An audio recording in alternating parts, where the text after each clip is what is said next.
Hey folks, Kevin here. Well, it's October 5th, 2018, and this is another episode of Ask Me Anything.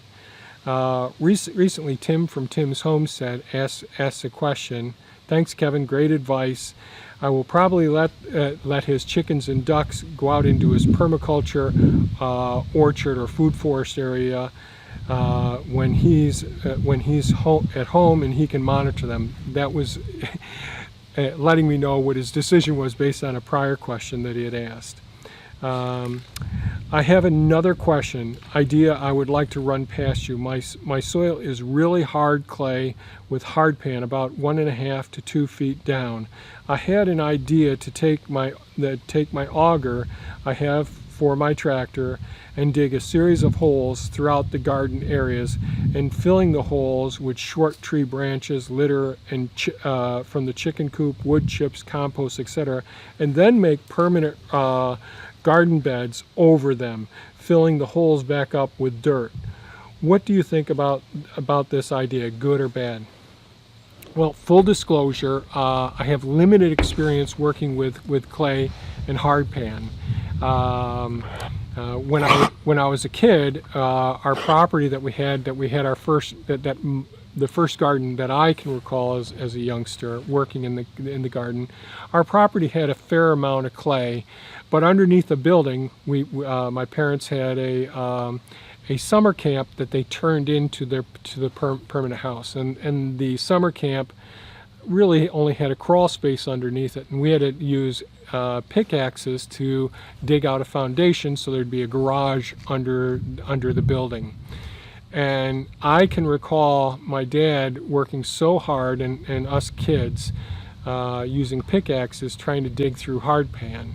And man, I really couldn't believe just how bad that was. The second experience I had was back in the early 80s, around 80, 81. We had a horse farm here. And as you know, our property is all sand, gravel, bony rocks and all. And we had our broodmare barn, and we wanted to bring clay in, which would it'd be better on the horse's hooves than the concrete floors, and there wouldn't be so much work trying to muck out the stalls with the gravel and stone, because that would just keep going out with every time we clean out the stalls. And so we had a load of clay dropped in front of the barn, and getting that into the barn, getting it spread out and smoothed out, reminded me of my childhood using a pickaxe in the clay.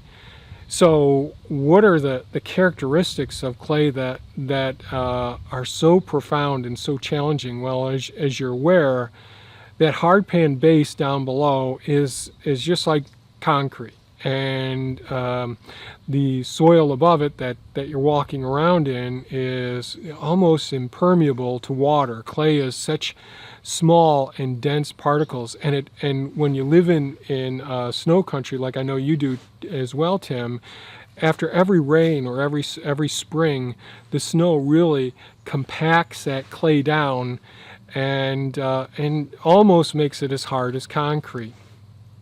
Therefore, we're people who are trying to garden in areas where there's a high clay content. There's, the water, whenever there's a decent amount of rain, the water sits on the surface of the ground unless there's a nice slope away, and it can be a real challenge. So, having a nice slope is always an advantage. Some people should put in what are French drains, having a swale system going away, those sorts of things to try and control the water. However, clay can be absolutely fantastic if it's mixed with other materials. One of my thoughts would be ideally, like we have such sandy soil here, I would love to get a load of somebody's clay and give them a load of our sand, even if I had to pick all the rocks out of it to give it to them, because that would create more of a balanced soil where it has some water retaining properties and still has the water draining properties. And I'll put a link in the upper right hand corner to a video about the about soil, the sand, silt, and and clay particle size and porosity and water retention properties.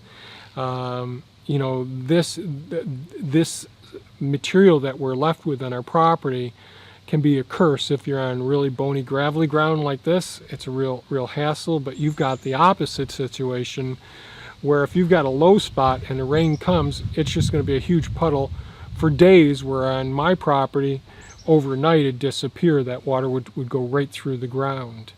So that's a real problem. And if you ever want to be no-till or minimum till, well, I just wonder how the heck people can do it with having all clay soil. It just consolidates and compacts so readily. So I think your ideas are great. I know, other than mixing something like sand in with it to increase the porosity, the spaces. The other thing is mixing in organic material like you're talking about. I don't know, I think it will work. Everything that you've talked about I think will work. And although you'll hear me say I want to go no-till eventually, right now I'm minimum till. So that little garden tilther that you see, the battery operated one that's on the that's operated with a drill, little hand one that stirs up the very top surface of the garden beds, so that I can use the Jang seeder, or I can get the transplants in the ground real easily. Well, that still is some tillage, and it does some destruction, but it's I think of it as being minimal. In the future, I want to use solely cover crops and not be using any tilling systems at all. I would actually probably consider using a rototiller in your situation and taking materials. If you can do some composting and get some compost, a pile of compost, get a pile of wood chips, and you could take that and let's say you were to take some of the wood chips, and let's say you were to go through with the rototiller first and rototill up the surface of the clay as much as it would beat you around some with the jarring of that. I think that may loosen up the soil some. Yes, it's going to destroy the soil structure there temporarily, but then incorporating wood chips and some compost into that material as well, that that organic material will allow the volume of that material to become greater. It'll decrease the compactability of that clay somewhat, at least transiently, and then building a bed on top of that. With putting compost on top of that, or leaf material, or decomposing hay, any of those materials that can break down more quickly than the wood chips. The wood chips I'd probably try and till into the clay material. That will maintain greater porosity. It'll still there'll still be water retention when the water hits the clay, where the tiller hits down to the base of it, or if you were to use a tractor or plow or whatever, yes, that gets compacted even more below where the soil is actually turned over with either the rototiller or the plow. And again, I'm not a fan of tilling, but I think in these situations it might be better. The thought of using the auger and drilling the holes, there'll still be all of those spots that are compacted and hard around in between the holes, that roots are going to have more difficulty getting out and around.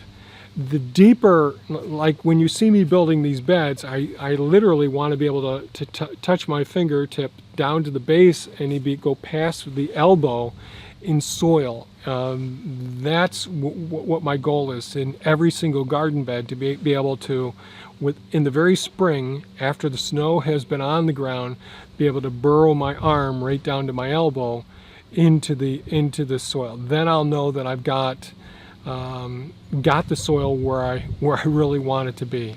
Now, once I'm using a cover crop, there's going to be that tight woven root material, and I won't be able to do that. But until that time, that's how I'm really assessing how good the system is.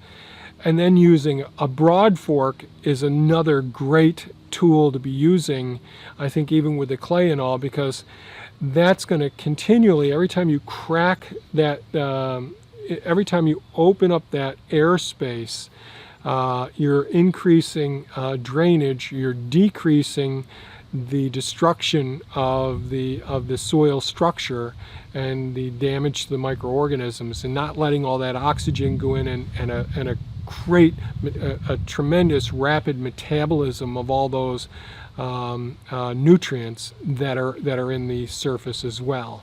So using a broad fork after you've gotten the system started, I think can really help to maintain and increase the depth, because every time that you're able to open up the soil some, sort of like using a key line plow or the broad fork, any time that you're really opening up that area where water can get down in there, and then the other surface organic material will get down in there, and the roots will be able to dig down better. And then potentially planting things like daikon radishes, something that really is going to go down there real deep, develop over a period of time, and then decompose. Don't harvest them, let them decompose. That's actually a wonderful way. The other thing is, when you're working with clay soil, I think it's really important, either if you don't have a cover crop on it, to actually have a layer of mulch.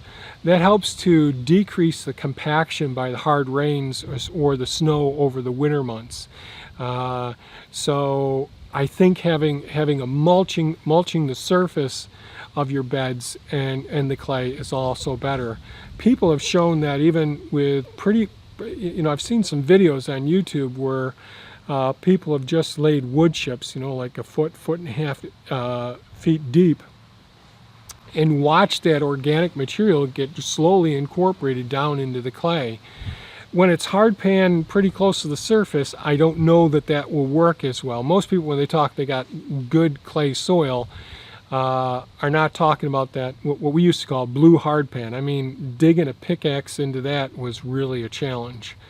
So it's like building up soil on a parking lot. You're not going to be able to penetrate down in there. But as you know, weeds will grow through a parking lot and through concrete and through rocks as well. So I hope this answers your questions. When I think of the holes, I worry about the interhole spaces, those places between the holes, and that being a place that is less likely to get penetrated. But with sticking all of that organic material down in between in the holes, if the holes are put close enough together, it might work. I'd probably opt for a plow or a rototiller to actually get the soil to the point where in the future it'll be much better. And I should have mentioned this, that tilling that material and all, if someone wanted to take wood chips and leaf material or grass clippings or whatever it is, but wood chips especially, if you were to rototill that in, I don't think that would be ready to plant in directly. You'd have to do something on top of it. And I'm not a big fan of mixing the compost with the wood chips and growing vegetable matter in it right off the bat. I don't think that you're going to have the nutrients in the vegetable matter, in the vegetables that you're harvesting. You'll probably get some production, but it probably won't be the yield that you want or the nutritional content that you want as well. I've sort of jumped around here. I hope that this video is somewhat helpful. Ask me more comments, ask me more questions to help me clarify other thought processes with this. I've tried shooting this a couple of times, so I know I can ramble, and this can be just too darn long. So if you found this of value, please give us a thumbs up, share it with your friends, hit the bell icon if you want to be notified when we post more videos, and certainly, folks, have a great day. Bye-bye now.